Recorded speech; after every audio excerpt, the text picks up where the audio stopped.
બજારમાં મળે તેના કરતાં સસ્તું અને ચોખ્ખું કચરિયું ઘરે માત્ર 5 જ મિનિટમાં બનાવવાનું, તે પણ મિક્સીમાં.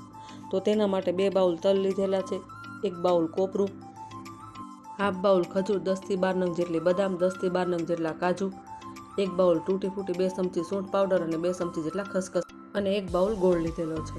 તો સૌથી પહેલાં તો આપણે તલને થોડા રોસ્ટ કરી લઈએ અને હવે તલ થોડા ઠંડા થાય પછી તેને આપણે મિક્સી જારમાં લઈએ.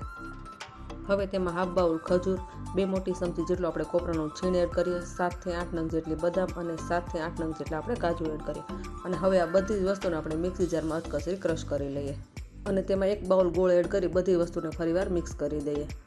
હવે તેમાં 2 ચમચી જેટલો સૂંઠ પાવડર, 2 ચમચી ખસખસ, 2 ચમચી કાજુના ટુકડા, 2 ચમચી બદામના ટુકડા, 2 ચમચી કોપરાનું છીણ અને 2 થી 3 મોટી ચમચી જેટલી આપણે તૂટી ફૂટી એડ કરીએ અને હવે આ બધી જ વસ્તુને આપણે એકદમ સરસ રીતે મિક્સ કરી દઈએ. કચરિયાને હાથની મદદથી મિક્સ કરવાથી તેમાં રહેલા થોડા ઘણા ગોળના અથવા તો ખજૂરના ટુકડા હોય તે પણ સરસ રીતે એકદમ મેશ થઈ જાય અને આ કચરિયાને તમે લાડુના શેપમાં પણ બનાવી શકો છો. અને હવે આપણે કચરિયાને સર્વ કરીએ. તો તેના માટે એક બાઉલમાં કોપરાનું છીણ, 2 મોટી ચમચી જેટલી તૂટી ફૂટી, થોડા કાજુના ટુકડા, થોડા બદામના ટુકડા અને હવે આપણે કચરિયું લઈએ. આ રીતે થોડું થોડું કચરિયું લઈને તેને થોડું થોડું પ્રેસ કરતા જઈએ અને હવે કચરિયાને આપણે ડિમોલ્ડ કરી લઈએ અને તેને સર્વ કરીએ.